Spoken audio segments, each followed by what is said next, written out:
I'm going to give you 11 of our companies. We have a 12th company where they had an accident, nothing life-threatening, but it just means he's not going to be here. So I'll just give him a quick minute at the end, and I'll just pitch what he's doing, a cybersecurity company.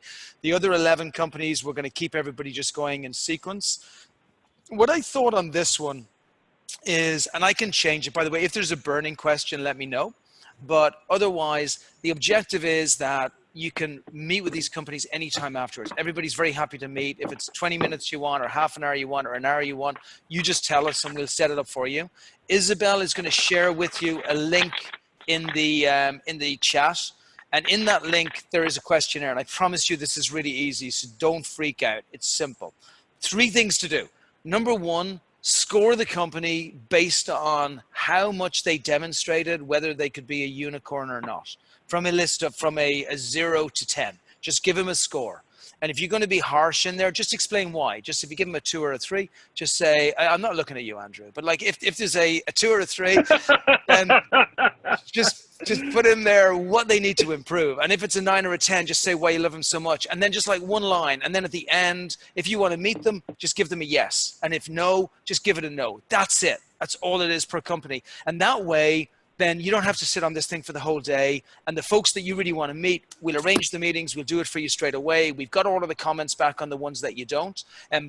So I won't ask for questions really, but if somebody just has a question, it's like, you didn't explain this, I need to know, then just hit me with the question, okay? And otherwise, we'll just move from company to company and we'll go through it. And I will ask just at the beginning of the call, if we could run through and everybody could just give 20 seconds on the fund and what they do, and I'll call out the names just so we can go through everyone. And we'll start with Andrew. Hi, I'm Andrew Fielding. I'm with Outcomes Fund. We rate non-lead checks into late seed and then some later stage stuff. What we do is we generally promise to follow on in every business we invest in, and we invest in boring businesses. And I just want to make it clear right now, we're not investing actively in new businesses. We're considering them, but we haven't made a new investment since March. But we've invested in some of our other companies on follow-on rounds since then. So we are still putting money out, just not new businesses yet. I have a suspicion that when Trump wins again, that they'll be back.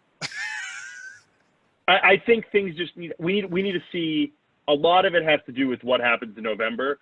Either way, we'll likely invest again. We want to know where the world's going to be before we can really do anything. And I have to wait a month and a half for that. Yeah, it's worth it for us. You're in good company. Thanks, Andrew. Thanks as always for joining us. Andrew Flowers.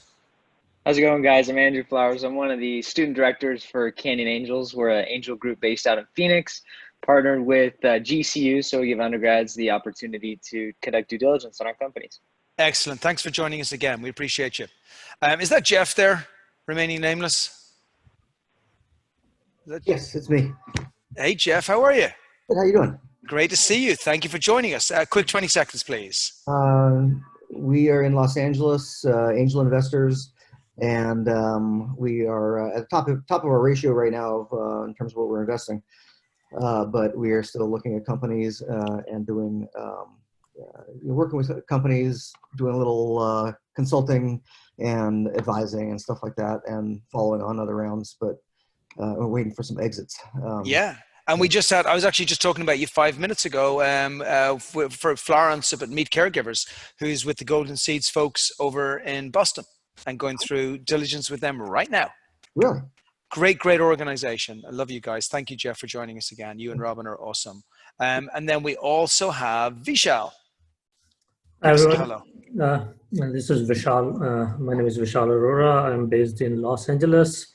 I'm a managing partner at Dojo. We are an early stage pre-seed seed level fund. We've been actively investing, as Andrew mentioned, similar to his story. We have kind of slowed down a little bit because of the pandemic, but we are again actively basically looking for an opportunity to find the right startup which aligns with our thesis. And happy to be here, Brian. Good to see you. Thanks, buddy. And I'm going to bring in JD, another great friend as well. JD, you wear many hats. Just give us a quick 10, 15 seconds. Thanks, Brian. Thanks for including me. I am a patent attorney and a partner at Foundation Law Group. I have mentored and worked with a lot of the Dojo companies. I'm also a sometime angel, not angel, a friend and family level investor in companies, and excited to see what's on tap today. And just a general all-around great guy. Thanks, JD. And let's say hi to Mrunal, who's calling in from Mumbai Angels over in India. Hi, thank you, Brian. Thank you for the introduction. I'm just, it's been a bit late in the night, but I'm an early investor, and it's just been about 3 odd years for us in investing, so not much to talk about, still learning in. Beautiful. Okay, well, thank you for joining. We appreciate you. I see Darin there as well. Hey, Brian, how are you? Hey, buddy. Good to see you again. Good to see you. So I am Darin Chen. I am Managing Director of Hillcrest Venture Partners.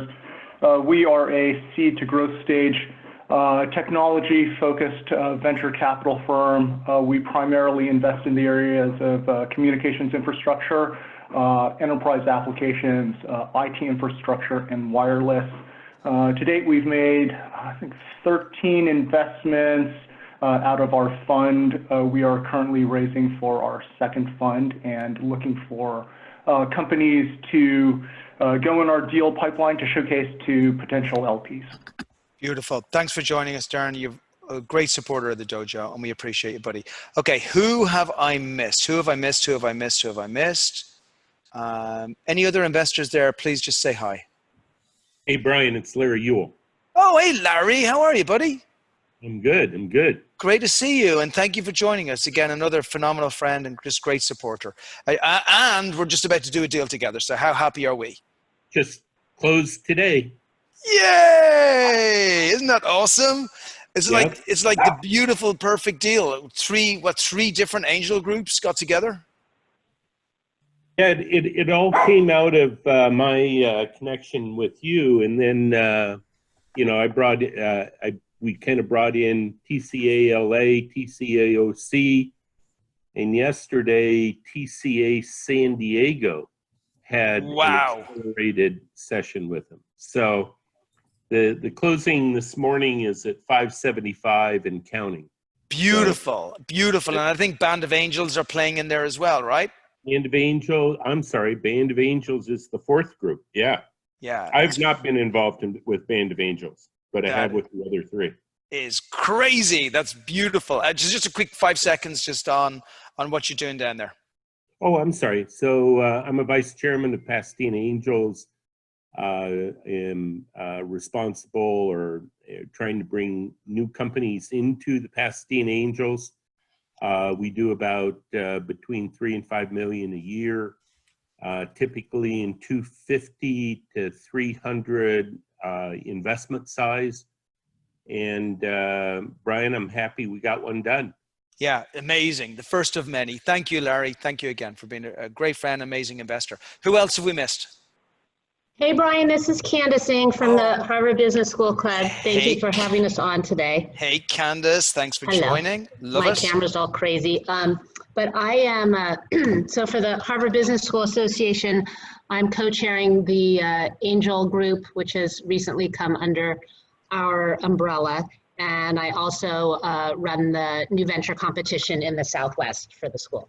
Thank you, Candace. Thank you for joining us. We have a great and wonderful history with Harvard folks. Okay, I think we got everyone, have we? We have Sarah too. Hi, Sarah from City Light Capital. I didn't see you, Sarah. Hey, thanks for joining. Give us a couple of seconds. Yeah, tell us a little bit about you. Sure. So City Light's an early stage fund based in New York City. We invest at the seed and the Series A stages into companies that have positive social and environmental impact, mostly across the education, environmental, and safety and care verticals. Beautiful. I love it. Thank you for joining us. Right. And without further ado, hopefully everybody's got, I see Isabel dropped the Google Sheet into the chat. Please open it up. Look at the first name. It's going to come up as Unlu. If I can ask everybody just to keep that going, and I will just shut up and I will pass the floor to Unlu. Take it away. Hi everyone. Thanks. Thanks, Brian. Let me just quickly screen share, then we can start. The floor is yours. All right. See you. I hope you guys can see my screen. Yep. Great. All right.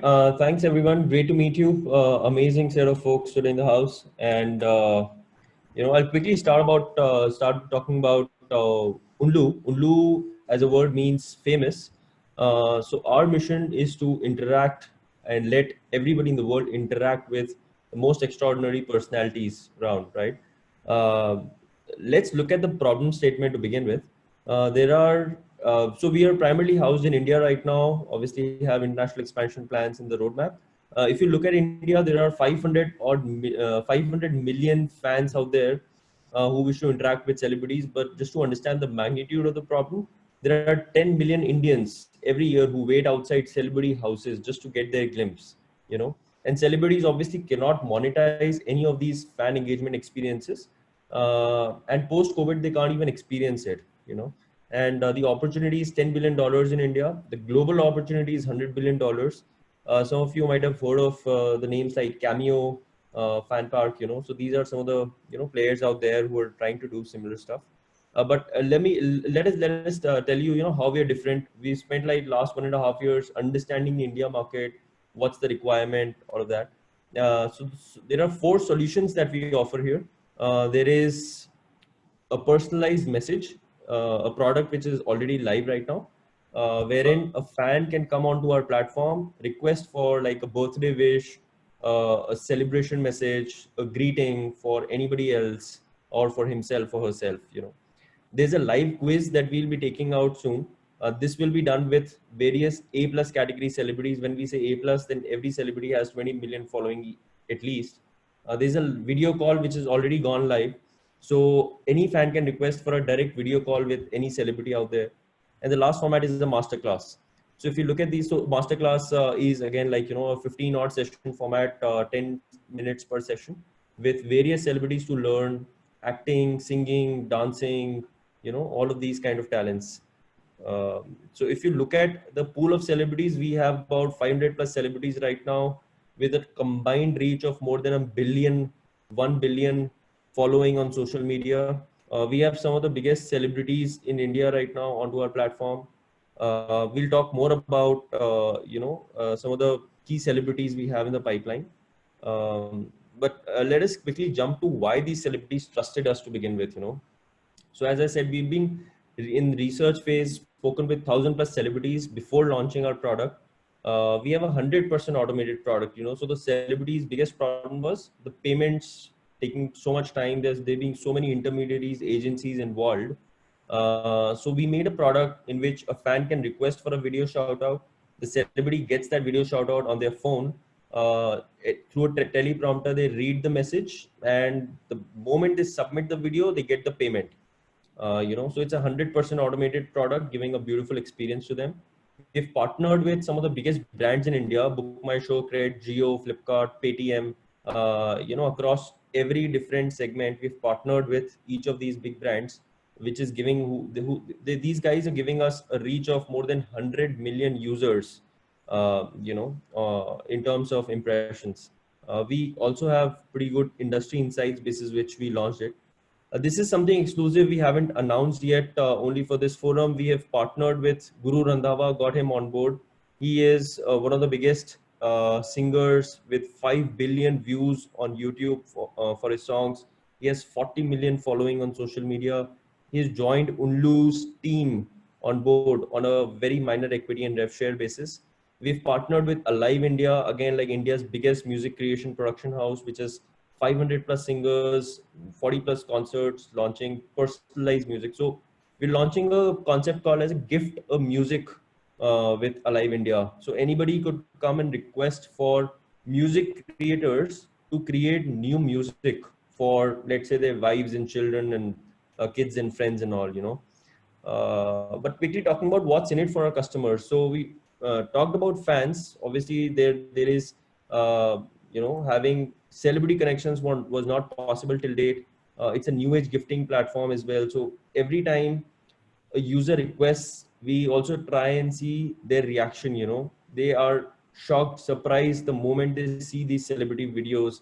We have received such beautiful emails and messages from our customers talking about their experience, unbelievable stuff that we were able to deliver to them. There's another very important element that we haven't talked about, which is that we do these messages for brands as well.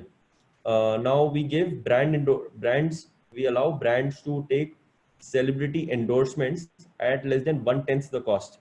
So we are turning businesses, small to medium businesses, into brands overnight through these celebrity endorsements. It's a completely transparent price. So brands love the fact, that we have prices for every celebrity listed transparently on our platform. And these prices are ridiculously low. I mean, what used to typically, like a celebrity used to typically charge like probably like $100K, usually charges like a $10K on our platform. And Because of the last 2 minutes or so, Manchu. Thanks, man. This is the business model. Our conversion rate is about 1.5 to 3%. I'm sorry, these numbers are in rupees, but like our average transaction value is about $80 right now, 20% of which is our margin. And we've already touched a $50,000 of monthly recurring revenue. We launched in June this year. So we've been doubling up on our revenues every single week since we've launched. And last month it was about $30,000. This month it's about $50,000. And we aim to hit about $100K before the end of this year. We've been outpacing our projections. Next year's annualized revenue is about $3 million projected. This is the competitive landscape. We have Wish and Tring in India. These are the two funded players, but we've outpaced all of these existing competition in terms of number of celebrities, revenue, and this is the traction. So what we talked about in January, we'll be launching masterclass, starting with international expansion. June, this is the aim that we have to hit about 6 million users, doing web series integration with Netflix and all. This is the team, a pretty important element. So we have 4 co-founders. Vipul, he is a serial entrepreneur with 2 exits. INSEAD alum. He's been in the celebrity space for last 4-5 years. I launched Amazon in India, grew Ixigo, a travel startup, from 2 million to 150 million users.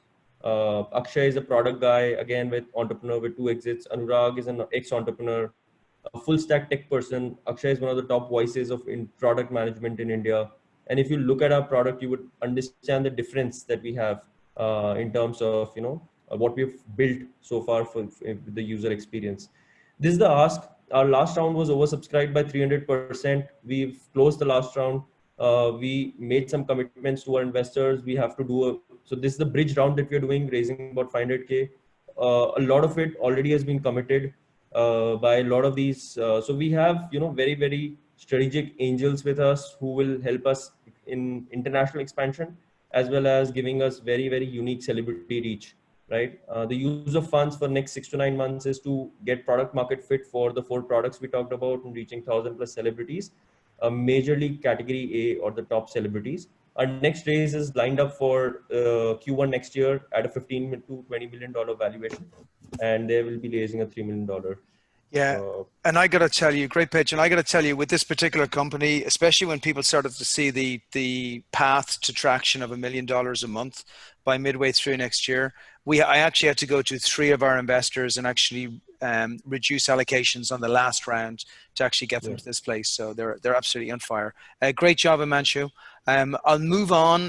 Just so we used up the time, I'll move on to ad launch. Again, if we're pretty convinced on where this company is going to go, but put your score please in there based on what you think they're going to be. Any comments in there about improvements or things that you can do, or just if you think they're awesome and you want to meet them, just let us know. And Joel is going to come up next. I'm going to talk about ad launch. Over to you, Joel, and we see your screen. Hi, everyone. Great to be here. I'm Joel. I'm the CEO and founder of AdLaunch, and we're based in Helsinki in Finland. And we're revolutionizing the way videos are created with our AI-powered, hyper-personalized video ad creation. So let's have a look at the market. 80% of internet traffic is now video. We all know it. Going on to Facebook or Twitter, more of the content is video than ever before. This brings great opportunities for marketers. The digital global advertising market is growing over 35% annually, and the average US company is spending over $20,000 on creating content for their video marketing. But 83% of people say that they don't want to block ads if they could be more relevant for them. So marketers are having a very hard time creating enough meaningful content for a growing number of channels and demographics. The number of video formats marketers now have to deliver has grown 50x in the past 5 years. So it's too much to do with human editors alone, say, using the current state of the art of Adobe Premiere or Final Cut to create this content. Most marketers are thus overwhelmed with the amount of content they should be creating, and we wanted to solve this problem. I've been an entrepreneur for the past 15 years, and I've scaled a traditional video production company to over $500,000 in annual revenue. And rather than grow that business with professional editors, I teamed up with Marco, our CTO, to bring a scalable global SaaS solution to solve this problem. We've got an award-winning background. I've won multiple awards as a director, and we've also won 3rd place in Slush out of 2,500 startups in the Nordics. And we imagine that the next wave of video creation is going to be our automatic video creation. We have patents pending in both the US and EU. And basically what we patented is automatic video generation technology and multiple ways that this can be created, from anything from keywords to login data, video performance data on social media, and so on. And this is how it already works. So this is not just a concept. We already have a commercial product with over 20,000 users.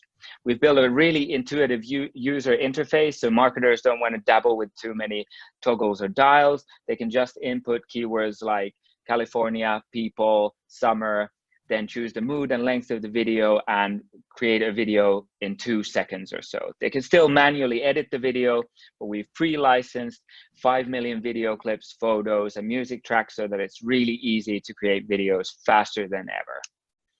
So this is how it works, and we're now well on our way to owning the proprietary tech, both in the US and EU, for automatic video generation across the board, which is really exciting for us and our investors. This is how it works under the hood, but basically what we've built now is keyword-based video creation. And with this fundraise, we're able to add multiple different smarter features like data acquisition from video performance analytics from Facebook and YouTube, and also login data from what the user has created before. We're also licensing 4 million additional video clips with a partnership with Shutterstock. So we see that a big bottleneck for our user growth is now having enough content. And luckily now we've solved that with this partnership. So our end game is to create a one-stop shop for the creation, publishing, and measuring of video ads for increased profits for marketers and, of course, the companies that employ them. So our vision is data-driven video creation, not just based on personal taste, something that is quantifiable and the marketer can be happy that they know what kind of performance their video content is going to get on social media and drive results. What about our traction? We've had a good 13.5 monthly growth rate percentage, and we doubled our user base from 10,000 to 21,000 from the 1st of June, which shows real good promise for our user base. We organically have users in over 160 countries, with over a quarter of our users now coming from the US, which is why we partner with Brian and Expert Dojo to penetrate the US market. This is a graph of where we see our growth heading with the current growth rate. We're able to raise a 7-figure Series A by June next year and really fuel our growth with that. Our user acquisition is now scalable at around $1, $1.20 per signed up user, with a lifetime value of $121, and we're able to scale this really fast. We've started with our starter tier on the left. Now we're, with the help of Shutterstock, we're launching the Pro tier to really crank up the lifetime value of the customers, with multiple video credits and the 4 million strong Shutterstock Essentials library. And the market is definitely big enough. According to multiple marketing analytics resources, the US and EU digital video advertising market totals at around $135 billion at the moment. So we can definitely grab a chunk of that, even with a slightly conservative estimate of the market share. What about the competition? Most of the competition is now focused either on template-based editing. Vidyard and Magisto, Animoto have built really good businesses around this, but templates end up with marketers creating very similar looking videos. And we know that the next wave of this is going to be smarter automatic video creation. And on the lower right, you can see the more traditional players, Adobe Premiere and Apple Final Cut, but these are focused, for professional video editors. Most marketers do tons of different tasks, out of which video has become, the biggest one, but they still have to do a lot of other marketing tasks. So they want to be able to do really fast results with minimal kind of learning curve into learning the video editing. Investment benchmarks include Canva. We like to compare ourselves with Canva. They've, of course, become an awesome company with a $6 billion market cap this year. And Magisto, more in the video creation field, acquired by Vimeo in April 2019 for $300 million with a 20 million annual recurring revenue. So a very high revenue to acquisition multiplier there as well. So I'd like to invite you to revolutionize video marketing, and I'm happy to set up any calls and answer more in-depth questions. Thanks. Excellent. Very, very good job. And again, you can see there's a trend here. We're investing in companies that we see exponential growth. Like Joel is already at 20,000 users. He's able to get to 100,000 users, we believe, by the very beginning of next year. And then the world is his oyster. And in the great words of Cobra Kai, strike first, strike hard, no mercy. Great job. Well done, Joel. I love it. Let's bring up Artishoke, and Eyal is going to present for us. And you'll also notice, by the way, a lot of the presenters are all from around the world. So Unlu have just come in from India. Joel is zooming in from Finland. Artishoke are zooming in from Israel. Eyal, take it away. We can see your screen. We can see your screen, but we cannot hear you. Yeah, that's right. That's right. Awesome. So you'll never know what I just said. First, hi, everybody. I'm happy to be here. By the way, today is the Rosh Hashanah, the Jewish New Year.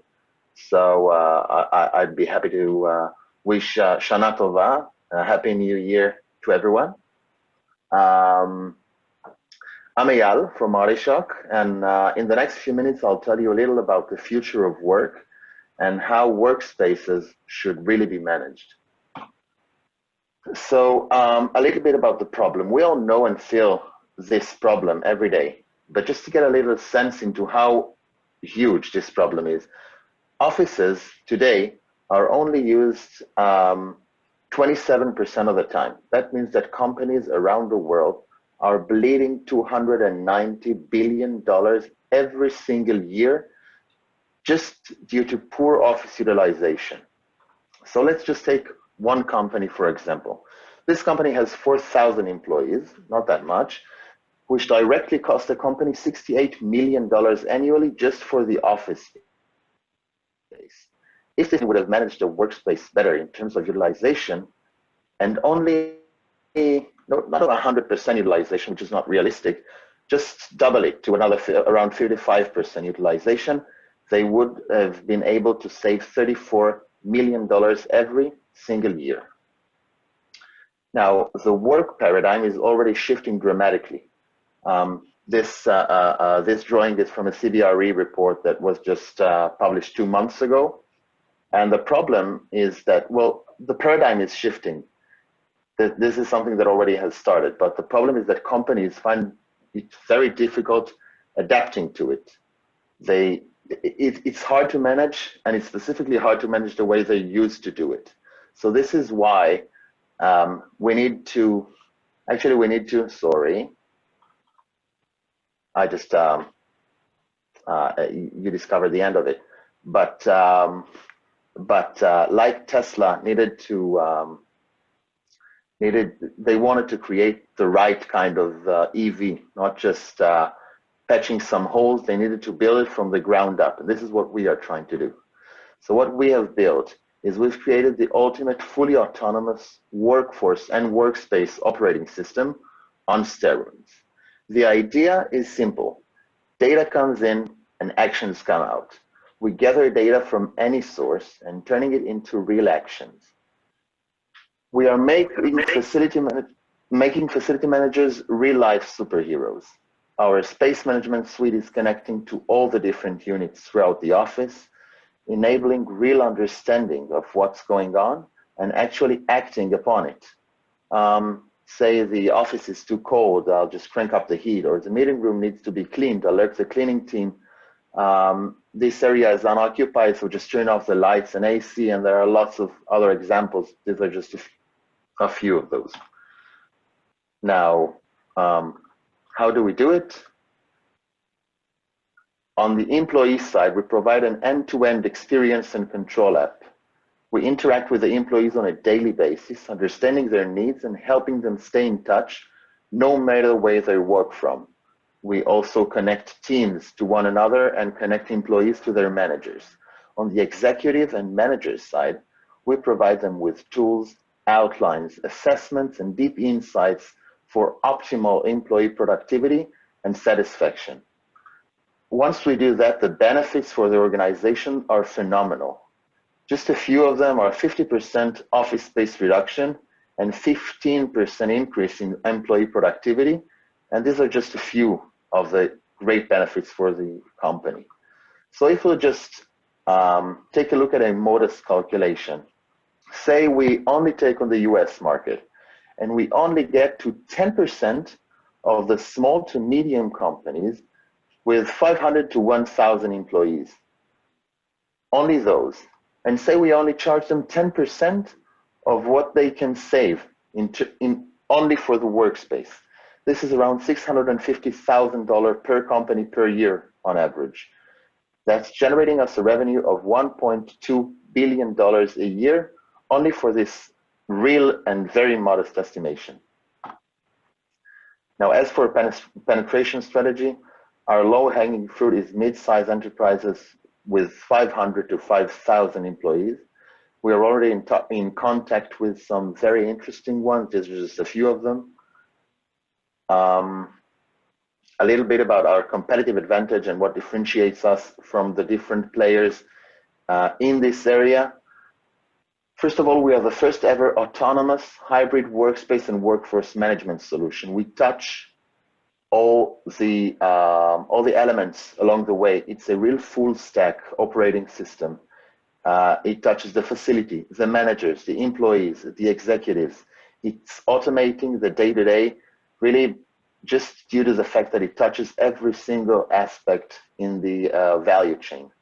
Moreover, it is actually also a real estate hybrid portfolio management platform, because once you have all this free space, you need to do something with it. And it also enables this, of course.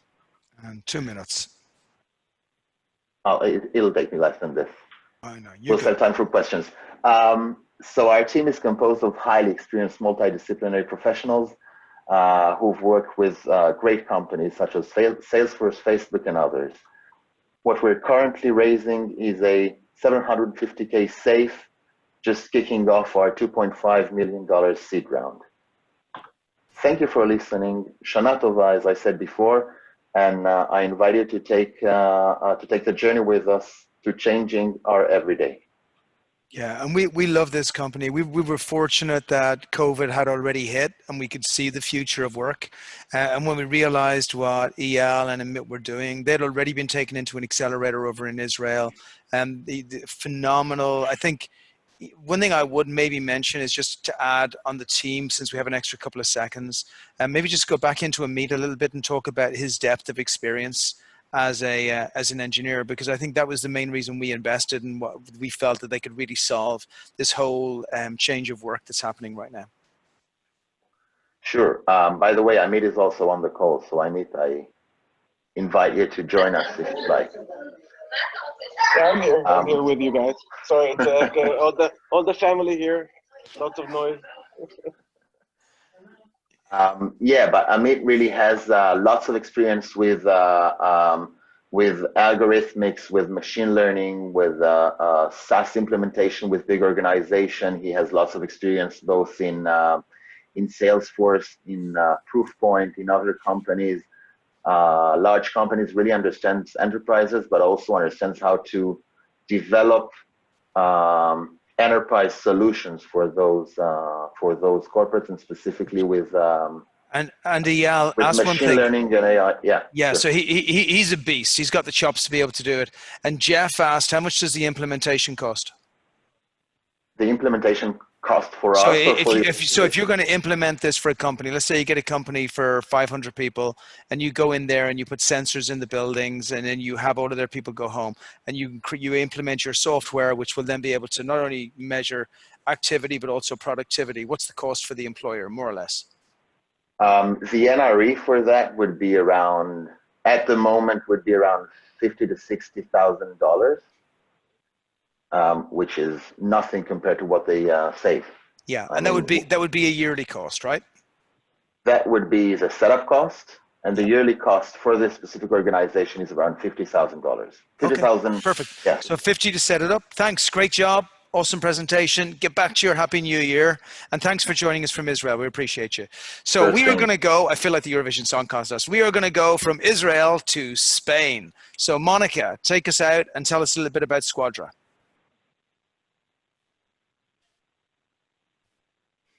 And we see your screen, but we don't hear you yet. Yes, thank you, Brian. And hello, everybody. Thanks so much for taking the time to be here. Let me just move you guys over here. So I'm Monica Chitness, founder and CEO of Squadra. We are the only virtual skills coaching app for teens. And thanks to a combination of factors, we're facing a massive workforce skills gap globally. It's urgent, it's costly, and it carries very real consequences for our future. Each employee costs $24,000 to upskill. So this is a $34 billion problem just in the US alone. And our key insight here is that organizations need easy, low cost, and fast solutions to upskill their employees. Now, it doesn't have to be the way that I've described. A better future is possible if we work together to discover and build future of work skills and make them accessible to everyone. And by skills, I mean not just technical skills, but more importantly, the human skills that AI will never replicate. And if we can do this, our future is going to be much brighter with both individuals and organizations benefiting in all kinds of cool ways. So there are two key macro trends that we feel point us to the right solution. First is that productivity tools are growing exponentially. And the second is that Gen Y and Gen Z hugely value learning, and particularly social learning, and also feeling valued in the workplace. And remember that Gen Z is going to be an entire generation for whom formal learning has been interrupted. So employers will need to fill these skill gaps. Here's why we think the current competition, the current tools that are out there don't actually solve this problem. First, performance management solutions in HR tech don't actually focus on skills. Corporate learning systems do focus on skills, but there the learning happens outside of daily workflow, and no one would actually call it particularly fun or a team-oriented tool, a team effort. And lastly, traditional coaching is just too costly and impractical. Now, the good news from an investor standpoint is that both the people and the learning spaces are really hot right now in terms of both funding and M&A activity. So here's our solution. We're a virtual coaching app that makes it fun and easy to master skills just as part of your daily workflow. And it turns out that mastering skills is a fundamental human need. And through it, we can fulfill other human needs as well, like feeling valued, having autonomy, and feeling connected to others. And the evidence on impact is very, very clear. When these conditions are in place, productivity, in fact, even retention, both jump. So let's take the example from a product standpoint of Isabel, who's a team leader. She accesses the app through Slack or directly through our web app. She chooses the skills that she wants to master. Squadra dynamically coaches her and her team through fun, bite-sized learning in a weekly quest. Teammates learn how to spot moments of skills mastery in each other as they're happening, and the whole team celebrates progress together. It's incremental, it's real time, it's in live action, and it's a team effort, and ultimately it works. In terms of the market, we think we're actually carving out a new, yet also obviously missing space in the B2B productivity stack.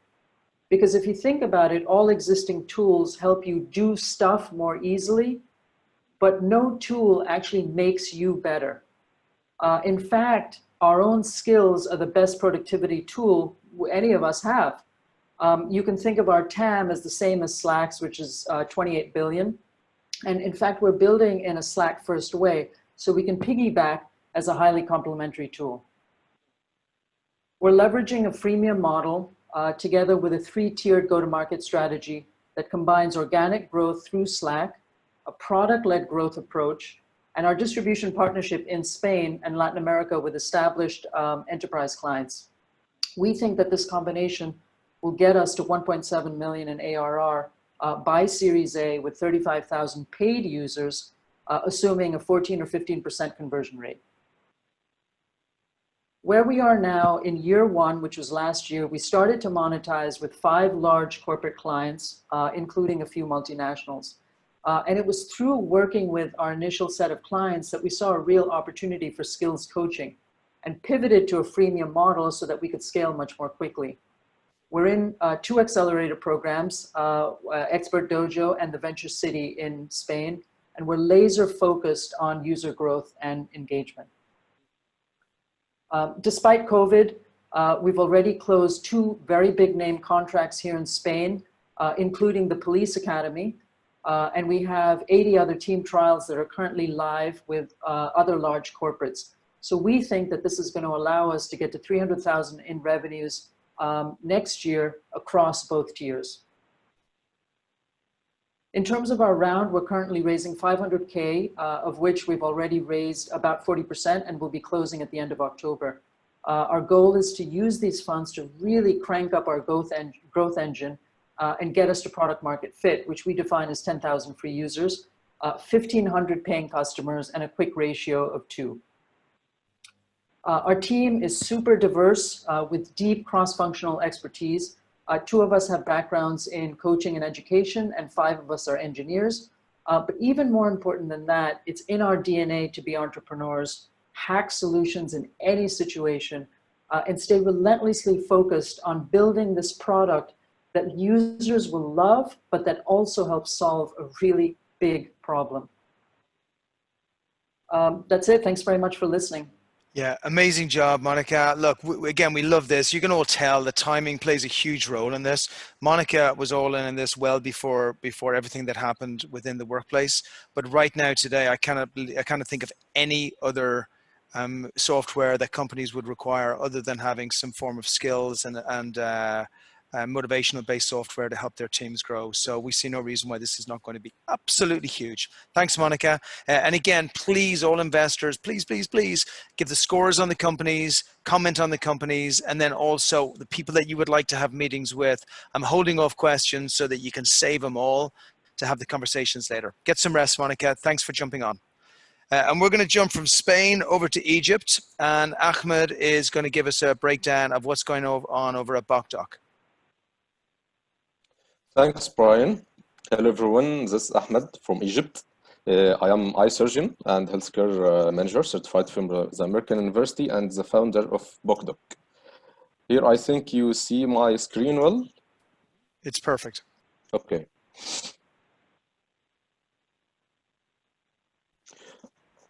Okay, Bokdok is the first surgeons marketplace here in MENA region. We started from Egypt here. We found that there is a big problem in our healthcare system here, which made this big vision. Our vision is to make the world's healthcare more accurate and easily accessible for everyone. More accurate, easily accessible for everyone. Let me tell you a real daily story in our hospitals. For example, this is a cataract patient. This is a patient who wants to make a cataract surgery. If he wants to reach the best surgeon for his case, he will ask his relatives, friends, families, and like this. They may recommend 2 or 3 or 4 surgeons for him.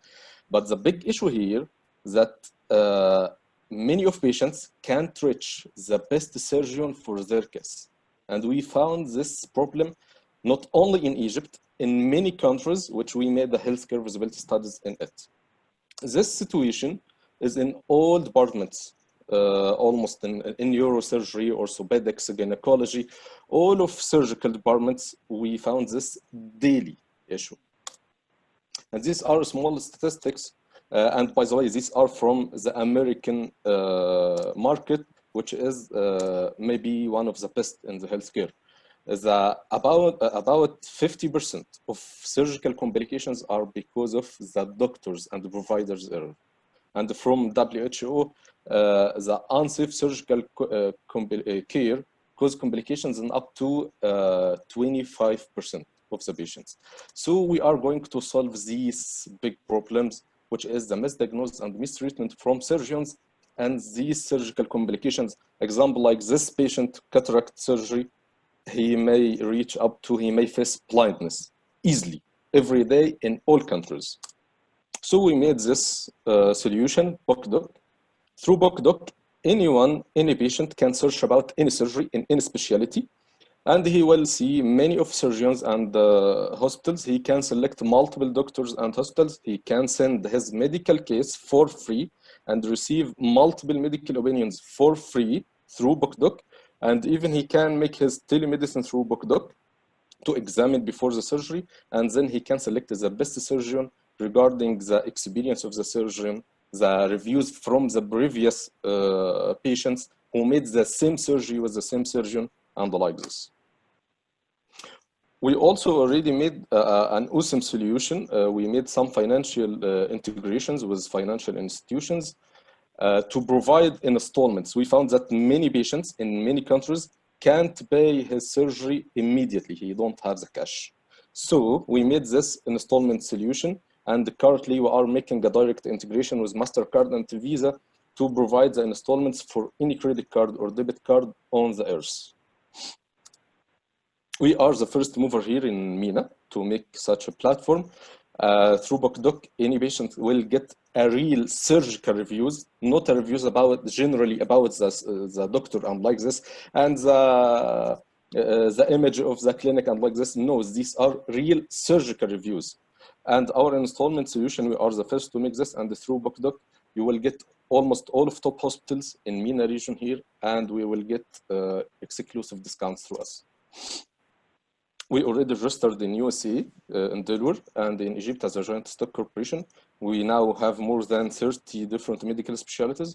We have more than 1,500 surgeons. We have more than 2,000 different surgical procedures, starting from the minimal dental procedures till the open heart surgery, everything. These are our milestones till now. In just the last few months, from just we start, we exceeded $300,000 in revenue. Our average growth month over month is 24%, and our customer acquisition cost is awesome. It is about $6 only. And I know that these are good news, but the awesome news that we are in the last 30 days, we already made a 300% growth, triple X. And we already in this only 30 days, we made a revenue more than $100,000. And we expect that in the Q1, in the next year, we will reach about $300,000 by revenue. The market in Egypt only, this is the surgical market only, is a 5 billion. In MENA, it is more than 100 billion. Globally, it is more than 5 trillion US dollars. Our revenue model, we are taking a percentage from the surgeon himself, if the patient is cash, we take 20% from the total surgery bill. If he is insured patient from any medical insurance company, we take 10% from the surgeon himself. We already raised the 250,000 as a pre-seed, and our current round seed fund is 1 million. This almost will be for marketing and installment solution. This is our competitive landscape. The direct competitor here is MedBilly. He is in UK. He also a platform specialized in surgeries and surgical procedures, and they already raised $7 million US. This is our team. This is me, Ahmed, eye surgeon and the healthcare manager from the American University. Mr. Karim Tawfiq, he is the head of finance in Karim and Uber. And also he is the business development head in Uber and Karim in KSA, Saudi Arabia. Dr. Karim Salam, he one of the pioneers, eye surgeons also here in Egypt, and he is a medical TV presenter. This is our highly skilled professional team, and because of time we can't discuss all. And this was an image we were celebrating the first transaction in the BokDoc journey. And that's it. Thanks. Thank you very much. Great job, very clear. And I just loved the fact like they've grown this on their own. They bootstrapped it at the beginning, and they brought their revenue up 300% last month. And I'm not talking about like from $2,000 or $3,000 up to $6,000. I'm only like $30,000 up to $100,000. We believe they'll be doing 200 to 300,000. By the way, Brian, sorry, we didn't increase the marketing till now. We just pay marketing about $1,500. That's actually that's a great point. So let me say this just really improved slowly. The customer journey. Yeah, let me say this really slowly. They haven't even finished making the website as beautiful as it can be. Just the simple value proposition of offering the greatest doctors in the world at the lowest prices for everybody to be able to access, no matter where they are, locally or non-locally, spending $1,000 on marketing. That's their entire marketing spend to bring in $100,000 of marketing. That's why we love them. There's huge potential there. Okay, thanks a lot, Ahmed. Get some sleep, Brian. okay? Appreciate you coming on. And we're going to go from Egypt to Argentina. So Gaston, are you going to do the honors for TradeStars?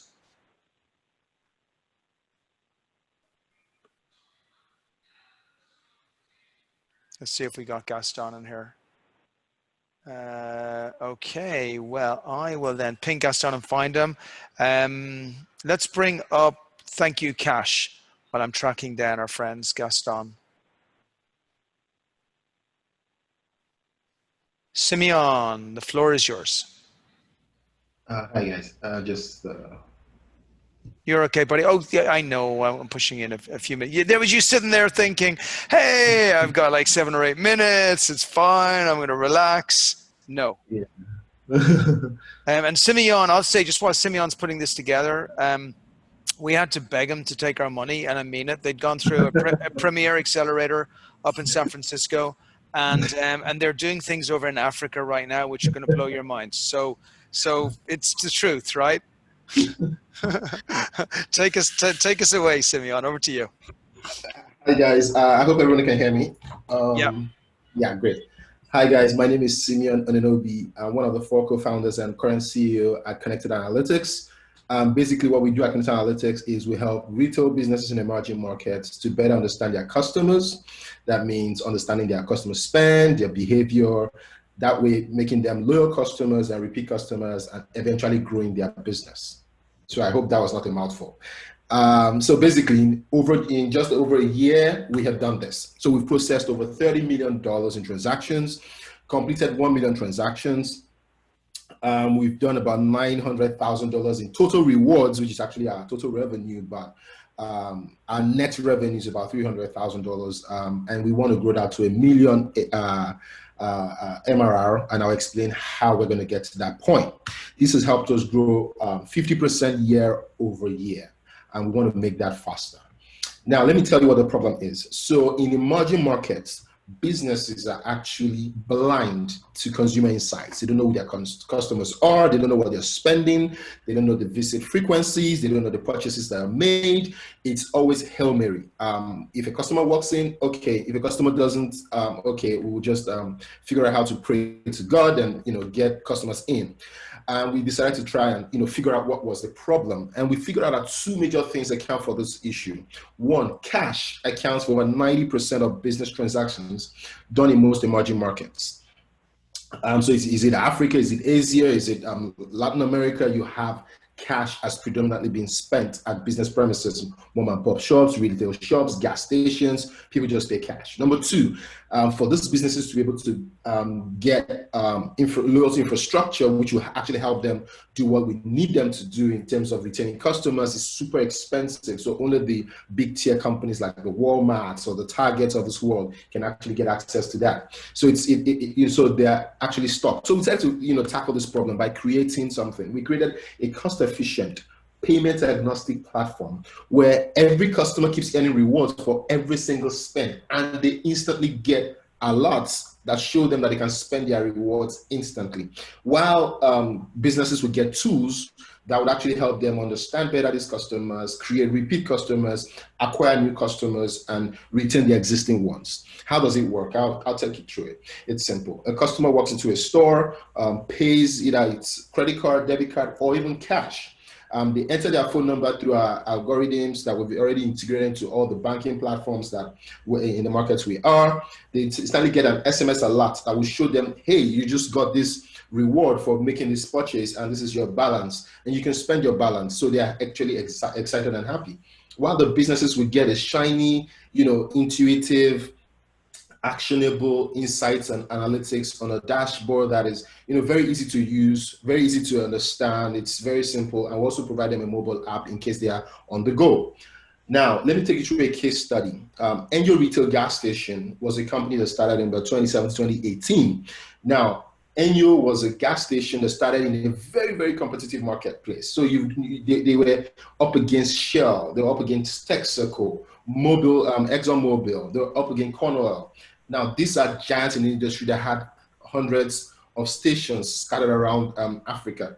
But they came in with the belief that they could actually compete. So using our platform, they were able to understand their customers' spend. They understood the genders of their customers. They understood the visits that customers were. They were able to upsell their services, to customers. So for instance, you walk in, you buy gas, and they sell cooking gas. They could actually get your details and, send the cooking gas your way, call you up, thank you for the purchases. So predominantly, they were the only ones in the entire ecosystem that knew who their customers were. And this helped them grow 40%. They started with 5 locations. Now they have over 100 locations, and they are growing very, very fast.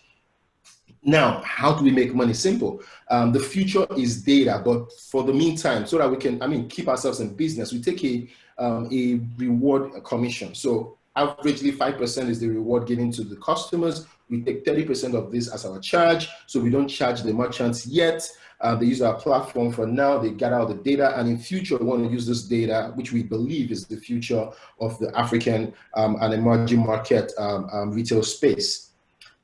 And our service is we're gunning for Africa at the beginning, and that's like $500 billion in terms of retail sales. Lagos alone, where we started in Nigeria, is about 35 billion. So we're already in a very, very huge market, and we want to quickly ramp up before we get clustered with competition.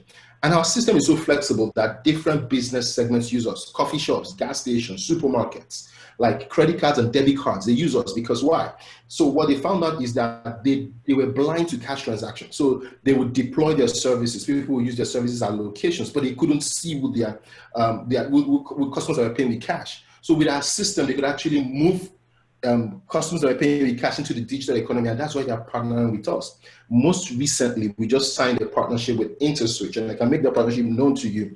InterSwitch is a company that just got invested by Visa. Visa now, and InterSwitch is now a unicorn in Africa, and they are the largest payment platform in Africa. And that will give us access to over 40 million customers across Africa, which is going to help us with our expansion. And that's actually what we're heading for. We want to take over Lagos, Nigeria, take over Africa, then start moving to the Middle East, to Asia and also Latin America.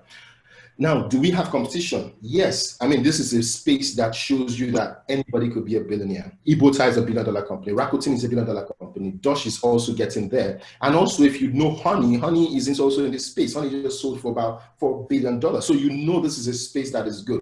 But what's our advantage?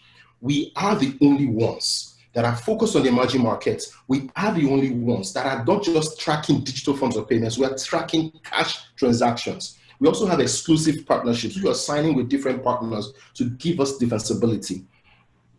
Now the team is made up of friends. We've been friends forever. Like we've been together for like 10 years, and they are consummate professionals. They make life easy for me because they are professionals. So take for instance, my CTO, my co-founder worked with Microsoft and Huawei. He has built our platform from scratch. Hashal Gandole worked with us he was our first hire, and we made him a co-founder, and he's been stuck with us building this service. Muna just came from KPMG, left a lucrative job with KPMG, took a pay cut just to join our team because she understood what we're trying to achieve. I've had an exit in the past. I sold my first company when I was 24, and I have a strong fintech background, and I believe that this is where I have to be, and this is what I need to push so that I can help businesses in Africa grow. We also have backers. Like Simeon, last minute or so, okay? Thanks. Okay, so we have Craig Fenton for Google who has put in money in us. We have Brandon Drew, and we have a lot of backers. Betatron, Expert Dojo, backing us to putting their money where the mouth is. So our act is 2 million. We've already gotten commitment for 1.1 million. We're going to use it for technology expansion and key personnel. Our expansion in the next 9 months, like I said earlier, we want to get into 4 other African countries and expand aggressively. So if you want to talk to me, get a deeper dive, understand better what we're building, I'm happy to talk to you. Thank you very much for listening. Beautiful. And I hope I didn't bore you. Great pitch. No, it's huge. This is creating an entirely new currency. Microfinancing within Africa is absolutely monster right now, and you've created an entirely new sector behind it. So again, I encourage all investors, please fill out the forms if you can. It only takes a second. Fill in the number. Folks like Simeon, I mean, these are really great companies that are striving for it. These are not desperate companies in a time of COVID. They're busting through. So thanks a lot. And let's and we'll let you go, Simeon. Thank you. And let's bring up Gaston over at TradeStars. Sure. Can you hear me? Yes, perfectly well. Okay, I'm going to share my screen, but I don't know why. Can you see it? My screen? Yes, indeed. Yes, but the thing is, I don't know why it is not letting me to share my face. You know what? You're probably doing everybody a favor. It's totally good. I'm sorry, buddy. I gotta bring some Friday humor to this. I love you too, Brian. Don't worry. No, you're good. As long as we can see the presentation, we're good as gold. So let's bring it up and present. Okay. Perfect. I don't know why my camera is not working, but my name is Gaston. I am from Argentina, and I am the CEO and co-founder of TradeStars. We are building the Nasdaq of sports. TradeStars is a stock market where users can trade real stocks that represent real life performances of real athletes. Think about every athlete on our marketplace as a Nasdaq public company where you can trade. Yes, you can buy and you can sell stocks of each player.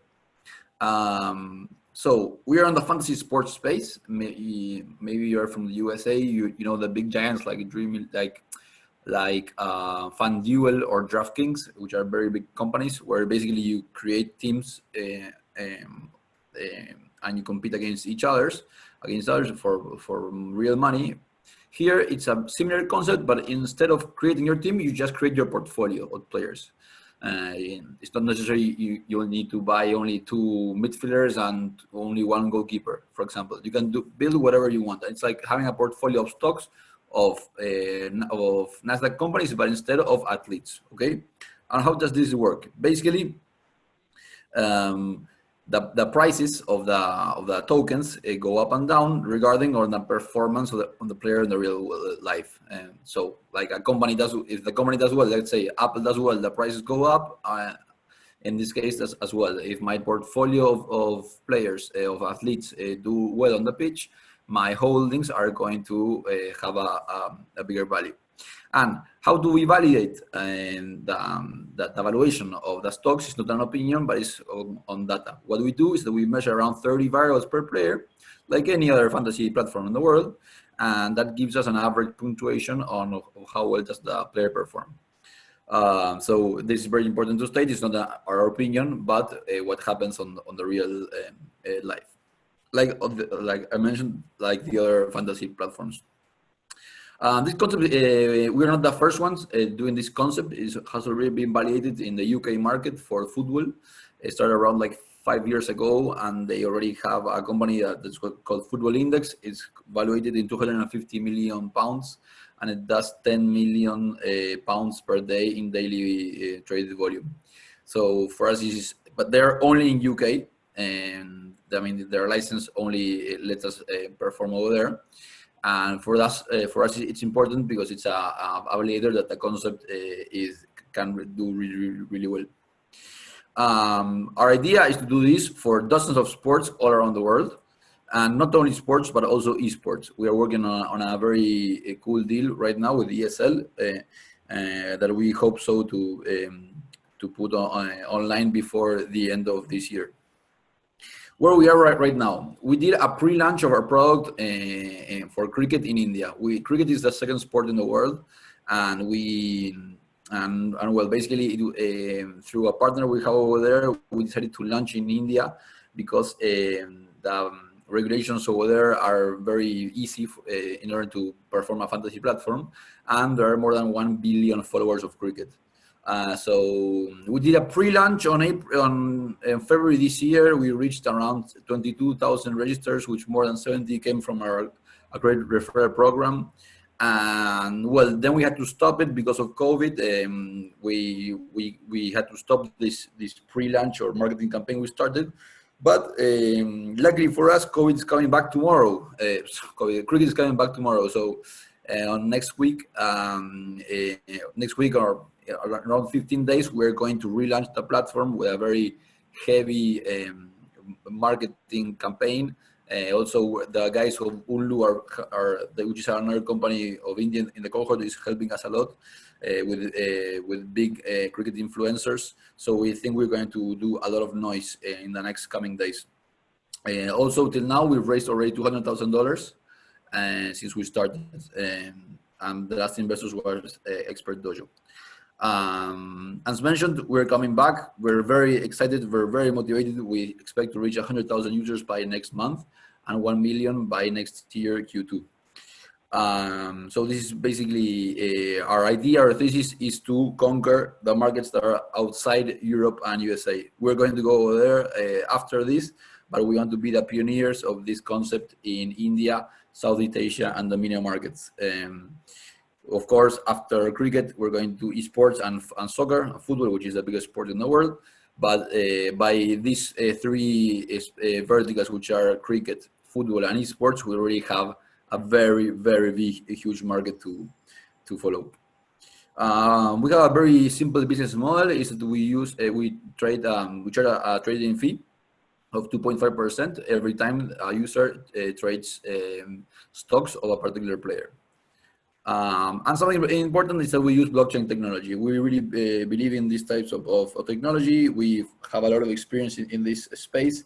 Blockchain gives us a lot of advantages. Like, for example, we don't need to have the custody of funds of users. They're all set on a smart contract, and it makes the market 24/7 open. We don't need to give liquidity and a lot of other things that are very, very positive for us. And very important to state is that we implemented blockchain without putting friction into users. This means that you can also use the platform with your credit card and withdraw your earnings to that credit card. This means users don't even need to understand or know that this is implemented on a public blockchain. We are two co-founders. Last minute or so. Yes, we're two co-founders. We are the two of us are Argentina. We've done several startups in the past. We met doing business together. We already have sold a couple of companies in our experience. In fact, we had one in India that had more than 60 million users and annual revenue of more than $2 million. So we have a lot of experience in this space. We have an amazing board of investors and advisors, mainly from the blockchain space, but also, for example, Ariel Arreta is the founder and the CEO of the biggest acceleration program of all Latin America. And now we have Brian, he's also a rock star, and we are very happy to have him on board. We are looking for $1 million to fund the next 18 months of operations at a $3 million pre-money evaluation. And that's pretty much it. Thank you very much for your time, and any questions, we'll be really happy to Excellent. And we're going to save the questions for meetings afterwards, but yeah, great presentations. You know, obviously we love this platform. A stock exchange for sports and personalities is absolutely going to be huge, and for fanatics out there everywhere, they're waiting for it. So great job, Gaston. Thank you very much. Thank you very much. Sorry for the camera. You're absolutely perfect. And let's bring up Yumi from Lead. So we're going to go from Argentina to San Francisco.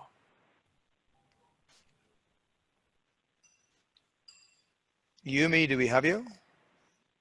We do. I see you. I'll give Yumi 1 second. And if Yumi's having a little bit of trouble, I don't want to hold anyone, so we'll give her some time to get it together. Kelvin, can you jump in Yumi's place? Yes, I can. Well, you're always ready. Thanks, buddy. Okay, 6 minutes of marvelous excellence.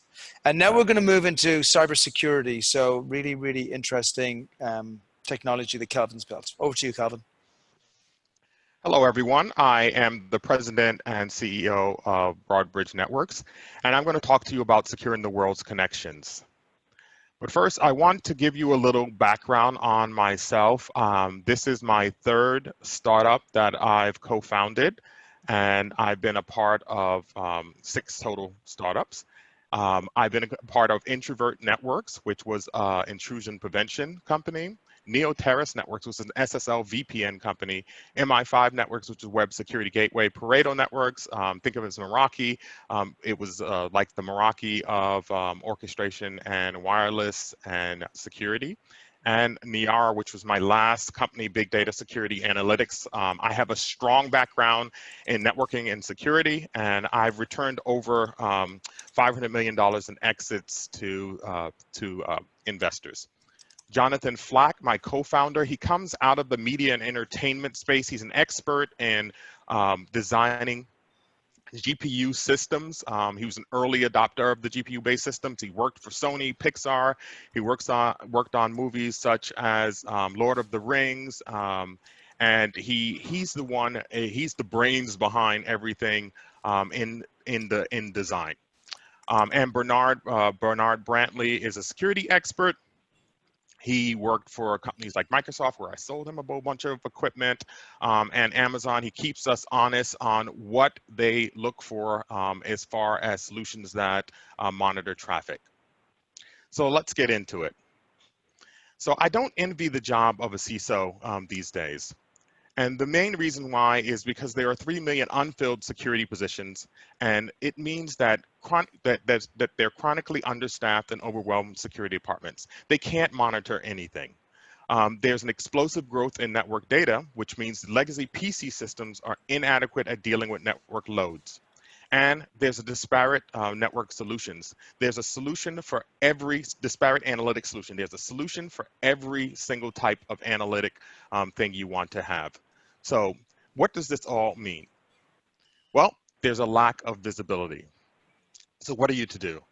Well, enter Broadbridge Legion, one platform for all your data analytics. It's a GPU-based platform that gives you 200x performance increase at scale. This means you send your DNS logs, your firewall logs, your endpoint logs. We can handle it all. Let me break this down for you. Analyst Workbench shows the relationships between objects. Legion Core has the search and visualization and GPU optimized data pipeline. Legion Edge has the data collection, ETL, and secure transport. And it all can be handled on-prem, in the cloud, or hybrid deployments. Let me get a little technical here for you. So Broadbridge Legion collects the network telemetry and transforms it into a common data format. And then it transports the network telemetry over to the NIC using OpenUCX. It's collected on Broadbridge Legion Core using a SmartNIC, a Mellanox NIC, It uses a smart NIC, a Mellanox NIC, to collect the network telemetry. It then sends the network telemetry over to the GPUs using GPU Direct. Then from there, the GPUs can share the information using NV switch or NV link. And when the results are finished, it can send it over to the memory using Magnum IO. What you'll notice here is that the data never touch the CPU. And this was what gives us our great performance. So of course we have a lot of patents that we've filed, and we've been granted one. We have content creation and modification delivery, and that we have been granted. So what does all this mean? It means a single pane of glass for you to go and analyze all of your data. It means you get results in seconds, not hours, not days. It means you can have end-to-end visibility. And so that's what makes it great. So I'm not the only one saying this. IDC states that it enables enterprise IT and line of business leaders to more clearly ascertain their security posture and quickly mitigate security breaches and malicious attacks. So the competition is either on the network telemetry side or the server log side. So you see the competition up on the top, and you see the competition on the bottom. They're all CPU or FPGA based. Corelight is the FPGA based company. We are the only GPU based company. It's a $2 billion market. It's growing 24% year over year, and it's going to be a $7 billion market by 2025. So from a traction standpoint, we're a Dell Federal OEM partner. Dell Federal is taking us into the different companies, PACCOM, Army Futures Command, Army Weapons Command, and we are also going into this on the civilian side to UCSF. We're going into T-Mobile via Optiv, and we're an NVIDIA partner. And we're in the NVIDIA Inception program, and in the Inception program, we're guiding their development towards this product. So we're raising a $3.2 million seed. That'll take us it'll take us through 18 to 24 months. We're hiring primarily engineers, sales, and marketing. Our milestone will be 5 customers with a revenue of $2.25 million. Join us and help us to secure the world's connections. Great job, Calvin. Absolutely phenomenal solution. And there's 3 or 4 other things, by the way, they're doing. They can't even tell people about it, so NDA, but this is the real deal. So anybody reach out to Calvin for longer conversation about this. Thanks, Calvin. Yumi, I believe you're back up and running again. Thank you. And thanks, Calvin. Oh, you're totally fine. The floor is yours. Okay, cool.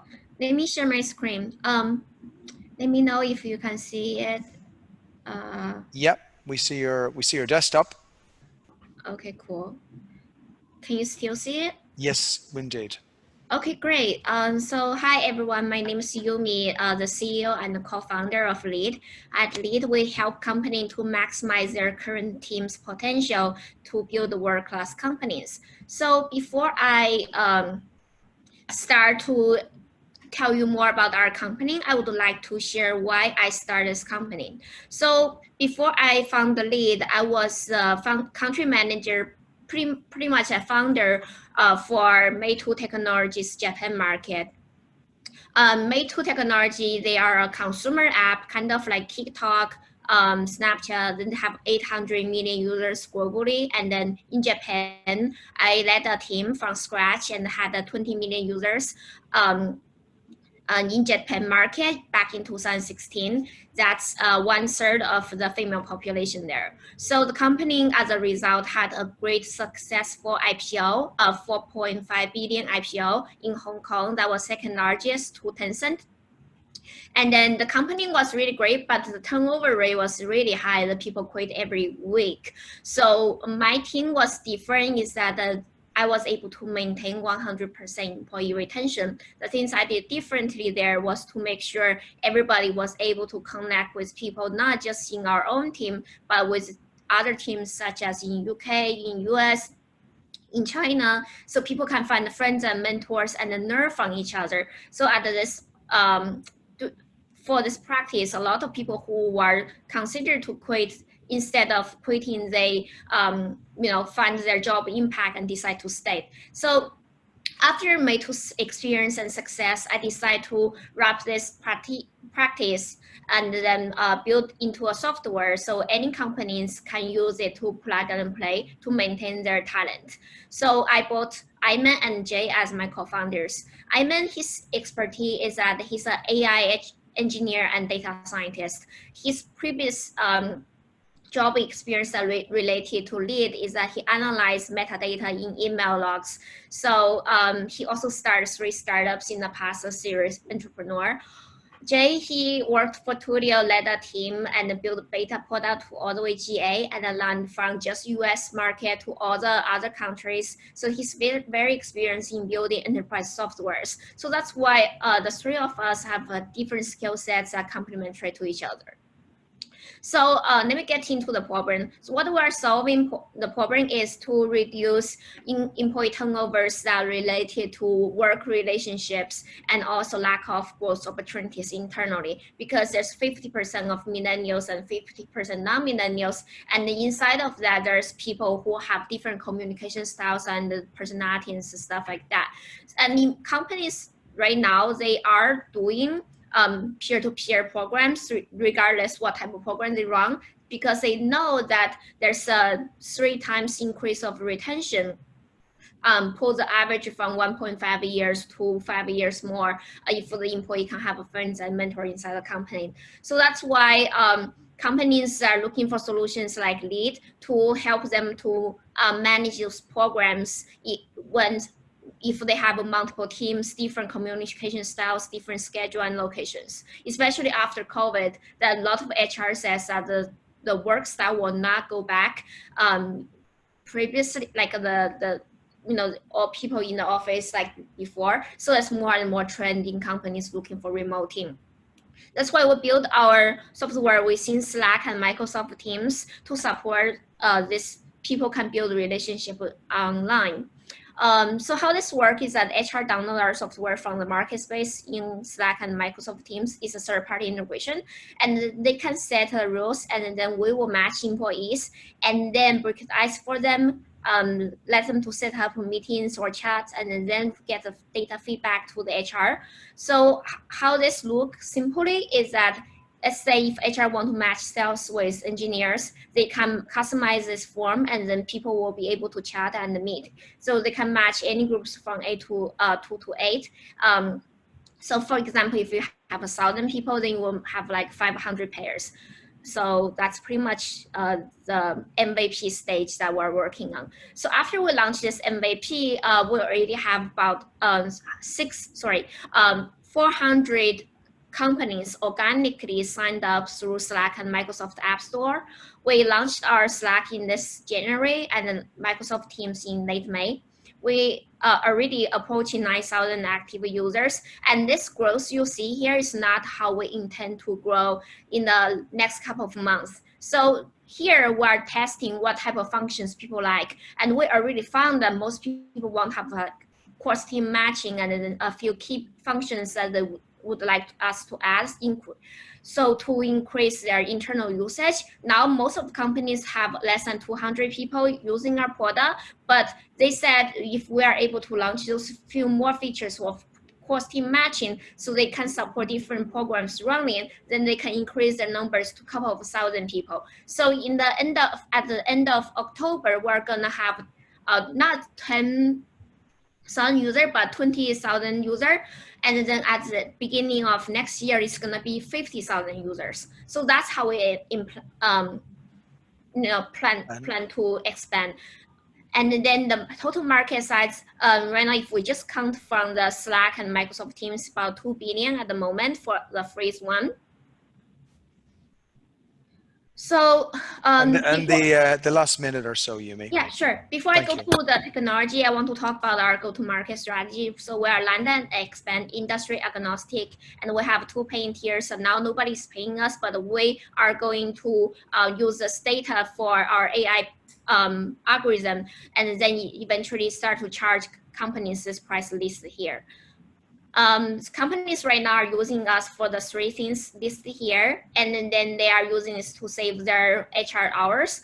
But after this, we are passing this casual data collection phase. We are going to the deep people analytics, which is to really understand how people are staying and working in the company. So this map is called the employee collaboration network. Dots employees, lines are communication. We are benchmarking by departments, age group, demographics, and etc. And then we are trying to identify the business silos. And then we are also trying to understand each individual's social role based on their job and their persona. So we are truly going to understand, do the person need a mentor or friends, or this person need less interaction because they're burned out. So this technology I'm showing here, we are working with a pattern attorney to put the pattern here. So what's the difference between us and the others is that we are getting the data of the organizational structure from the APIs, but we are interpreting the data based on the collaboration network. At the end result, we're able to suggest those silos groups to HR so they can customize the support for them, and we're communicating and supporting each individual based on their social role within the company. So now we have 400 companies using our product, and we're raising 1.2 to enable our future plan. That's pretty much it. Excellent. Great job. Thank you so much, Yumi. And I apologize to everyone. We're going to run over probably by about 8 minutes tops, 8 or 9 minutes. But I really appreciate that, Yumi. It's a great company. Again, it's right in the future of work and making sure that the right communication is done between employees. And again, please fill out the forms so we can do the follow-on meetings. I want to bring up Nan. And then we have one cybersecurity at the end, which is Venkat, which is an incredible company with, again, phenomenal traction. So thanks, Yumi. I'll let you go. Nan, come on up. And the floor is sorry, yours. I was just pulling up the presentation and now it disappeared. Oh, you're okay. You know what we can do? Let's bring up Venkat. I think I found it. Have you got it? Yeah. We can bring up Venkat. Oh, there you go. Okay, nice. Let's see if I can see what you guys are seeing. Actually, that's the problem. I can't see what you guys are seeing. Yeah, I'll go next. Okay. Hey, yeah. You got it. No problem. Hey, Venkat, you want to come up? Let's bring some cybersecurity to the house. There you go. That's what I'm talking about. Okay. And Nan, don't worry. You got a few minutes. Venkat, that's 6 minutes, and tell us all about Canyon Cyber and the wonderful things that you're doing over there. Thank you. Thanks, Brian. Good afternoon, everyone. My name is Venkat Tumisi. I'm the founder and CEO of Canyon Cyber. At Canyon Cyber, we built a product for continuous security compliance, which is a nemesis in terms of the incredible challenge that enterprises and organizations across face these days. A little bit about myself. I'm a security practitioner. I've built security products. I've incubated RSA technologies into EMC. I did the same with Archer Technologies way back in 2010 into RSA. Between me and my co-founders, we have built 4 startups, including one of my own, which had a successful exit in 2014 in the compliance space, but a different product.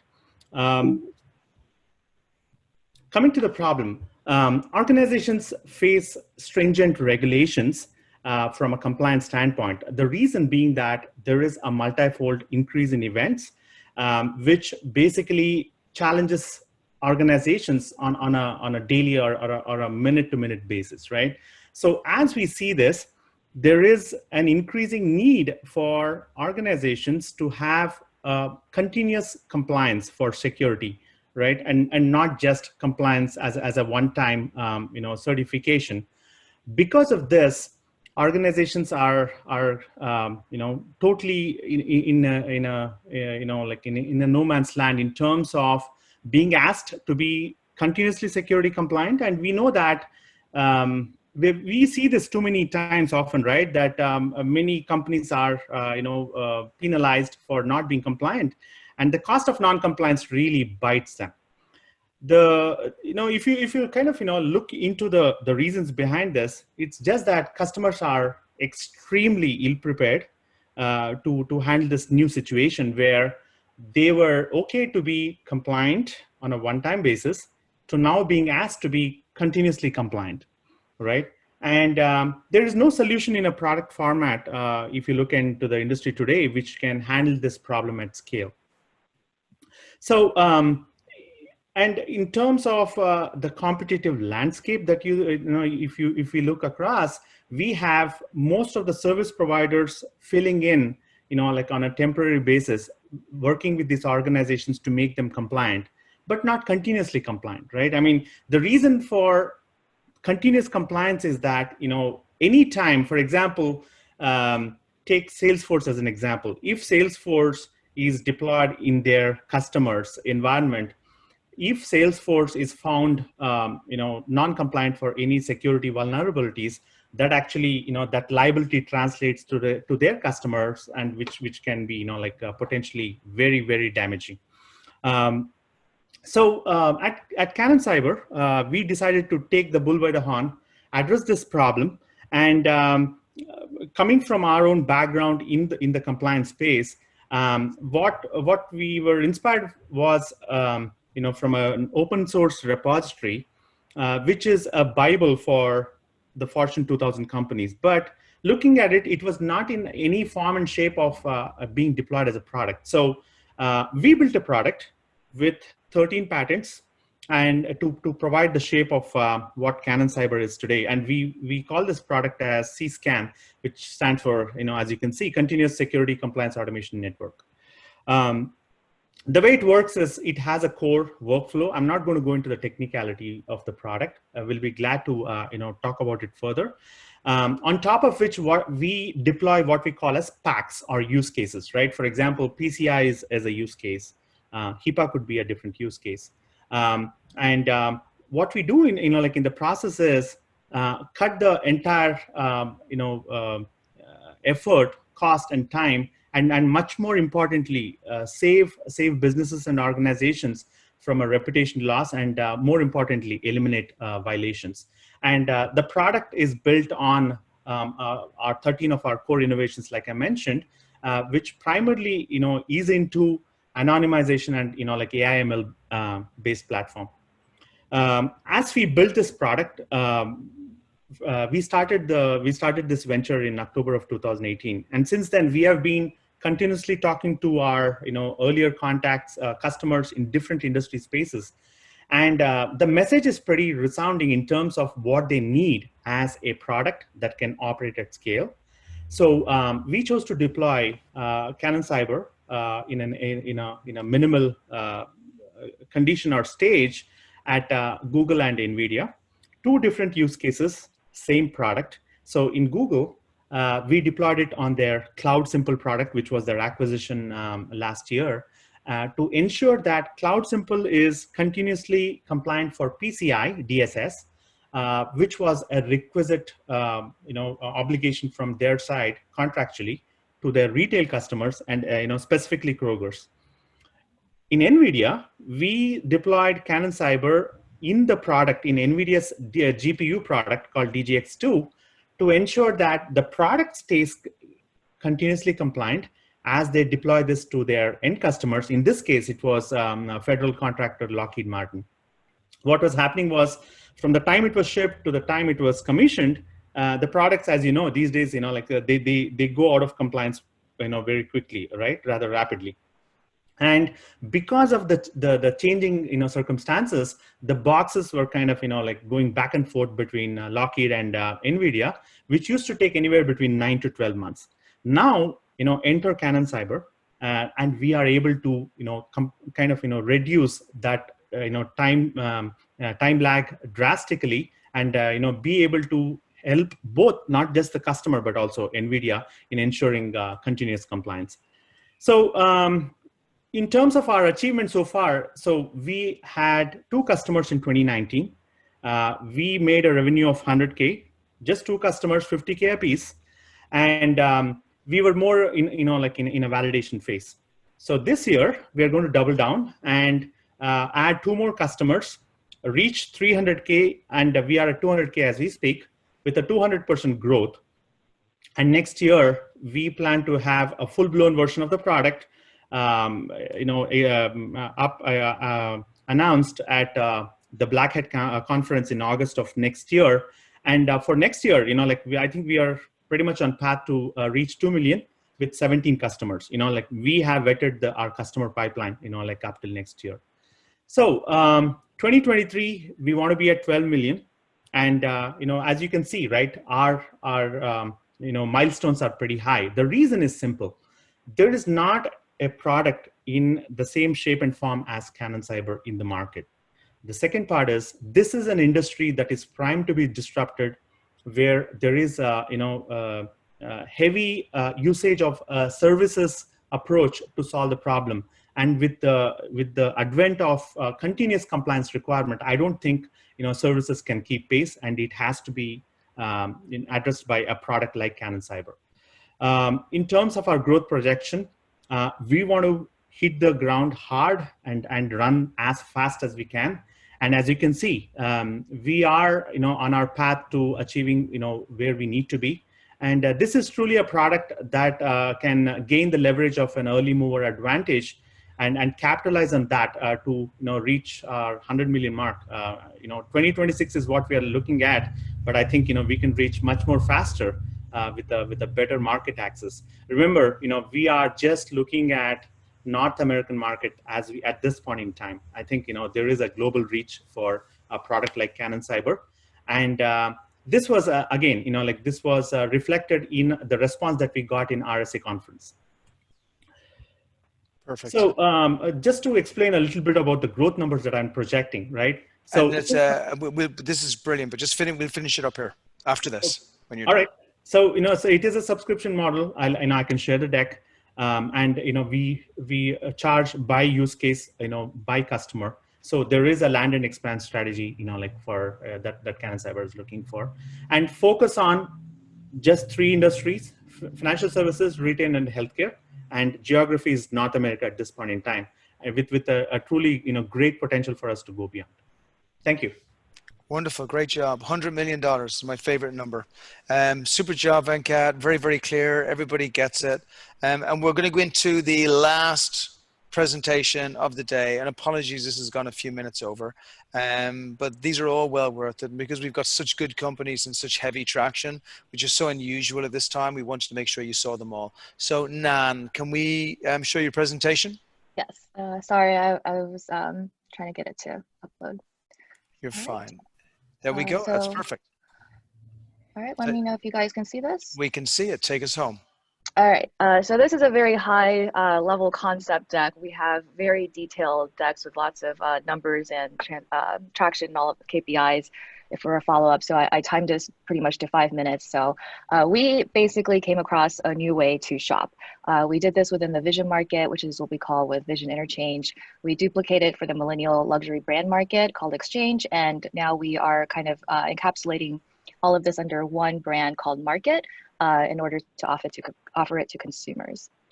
So what is our new way to shop? We basically let people shop directly with what they already own in order to bypass loss in the resale process. We are a fintech transaction marketplace. So this way you basically take what you own, we attach transaction IP ledgers directly to the commodities. We also embed RFID passive sensors, and this allows us to streamline 100% fail-proof authentication and valuations for every single product. So our initial iteration applied to the vision market, we stumbled across this kind of within vision. And then we also duplicated it for the luxury goods millennial brands, as well as a general marketplace for luxury goods. So really what we've done is deconstructed the meaning of currency, and we've really focused on what is the meaning of value. The example we came across for the vision market and how we started was, I just bought a very expensive pair of Chanel sunglasses. Within a couple of months, I want a different look. So, what options do I have? I can resell them on eBay for next to nothing, or I can go out and buy them again for retail for $300. But why can't I just take my Chanel frames, go on a platform, get other Chanel, Prada, Gucci frames, pay a small fee in between? So that's actually what we set out to build. We hacked beta on Shopify initially in order to do this way of shopping because there is no e-com platform that actually has the technology to handle a two-way back-end transaction system. So we're taking inventory in to represent the currency and value for inventory going out. And within 2 weeks, we had repeat customers. 2 weeks, we had somebody come back and say, oh my God, could you do this with designer handbags? So that's when we were like, you know, yes, you could. And we're much bigger than just glasses, sunglasses. This is kind of a new way to shop. So a big focus here that we are not bartering, we are not swapping, there is no haggling. We actually take the denomination and value of what something is truly worth and attach it directly to the item to shop with. So in this way, you know, you can transact your glasses, sunglasses, designer handbags, your diamond rings, high value items, and get that flight to Hawaii if you want. So in this way, we offer a new marketplace and a new way to shop. Also a big emphasis that there are currently no tax laws on this way of shopping yet. We still taxed it, but the taxes will come. So looking at competitors and our advantage, the competitor marketplaces right now, maybe you've heard of some of these brands like the Real Goat. You know, these are big resale marketplaces and they are platforms. So these are not fashion brands. These are not luxury brand e-com websites. These are actually for the purpose of reselling. Unfortunately, as they scale, their operations are extremely heavy. So that means very low margins for them and extremely high fees for customers. So on the Real, you'll lose up to 60% or higher actually for commissions. And on Goat, sometimes it's 30% or higher for your item when you're shopping to try to resell them. A lot of competitors are moving into this space like eBay and Amazon Luxury in order to offer users an alternative. The fees are still very high, and that's because they do a lot of operational bandwidth on having in-person authentication. They hold inventory, they have warehousing for this. It's very, very costly for them. Our advantage is our technology. Our technology allows us to streamline and automate a 100% fail-proof authentication process. That alone in itself is a big asset for some of these luxury resale marketplaces. So the transaction ledgers on top of the sensors allows us to have a high gross margin. Our gross margin for beta was 87%, and calculating our financials throughout launch and scale, it gets us about 70 to 80% gross margins, which is very high. So there are many different ways we can monetize through these various channels. We can offer a transaction fee setup. We could do a membership with benefits. But overall, we basically offer the lowest option, the lowest fee solution for these users. And in addition to that, the verified ledgers actually retain more value for collectible high items. So they avoid losing more loss in the resale process, and they have more value for the item. Our story, run through this very quickly, but basically I started this startup at my alma mater at Johns Hopkins University. We went through Hopkins Tech Ventures. We did a top 10 accelerator a year ago, which is Capital Innovators, had interest from all of the San Francisco, New York City ones. And we were one of 6 companies selected at napkin stage. So we actually built out all of our tech during that accelerator. And we launched with Vision Interchange to be in semi-stealth mode, and did pretty well in the Vision market, but unfortunately it boxes up within Vision. So in the last couple of months, we've come out of Vision and duplicated a platform for luxury goods and millennial luxury goods. And taking on the Vision market, that what we did before, it was, it's 120+ billion global market. 1 in 3 people need some form of vision correction. Everybody needs sunglasses. We thought it'd be smart to kind of start there, which we did, but it also boxes in within the Vision market. So we made partnerships with eye care partners for pilot exclusive stores. So our B2B component was to partner with optical stores to drive out lens sales. And then our B2C was to sell directly to customers to transact new frames or other types of frames for their designer pair. So we validated, built out operations, built out our entire platform with this iteration. And then, trying to go forward here. And so we've duplicated now for the millennial luxury market. This is a very interesting space because the phenomenon of global sneaker market and collectibles, there's a huge shift that's kind of skyrocketed in the last couple of years within the millennial demographic of focusing on buying sneaker collections, art, pop art, fashion, and collectible items. So it's kind of an interesting move where millennials, they're buying these things to have value. They have sneaker collections, they have a art collection, and it's kind of not like they're buying a collection of cars. So in this way, there's only a few competitors in this space, less than 5 actually, and they're all converging together to compete with each other. Just the resale market alone, just for sneakers, is 6 billion globally. So it's increasing at phenomenal speed. It's been blowing up in Asia. It's actually doubled in Asia in the last year to 2 years alone. Again, no competitors in this space really, so it's a ripe time for us to come in and offer them a new solution. And kind of with our tech, we built our platform ground up, running on our own API on AWS. So our two-way backend transaction system attaches these IP ledgers and these embedded RFID sensors. This skips the middle process of resale. It has all of the commodity attached to the value and currency. So we've really taken a digital currency, made a true digital currency, and took out the middle step of having the currency be outside of the marketplace and attaching it directly to the item. So last 30 seconds or so. So again, marketplace currency, you can think of a lot of the payment gateways and different things that we can spin out from that, fintech channels. The automated authentication alone is a huge asset for some of these luxury resale brands. And our transaction ledgers mean that it retains value, and it also appreciates value as it accrues over time. All right, thank you. Right on time. Wonderful, perfect. Yeah, you did a phenomenal job. Thank you. I want to thank everybody with sticking with me. It's my job. I don't normally suck on time, but I sucked on time today. So I take that right on the chest, and I apologize to all of you investors for keeping you holding, but hopefully that you appreciate we've got so many phenomenal companies here that we just wanted to put in front of you.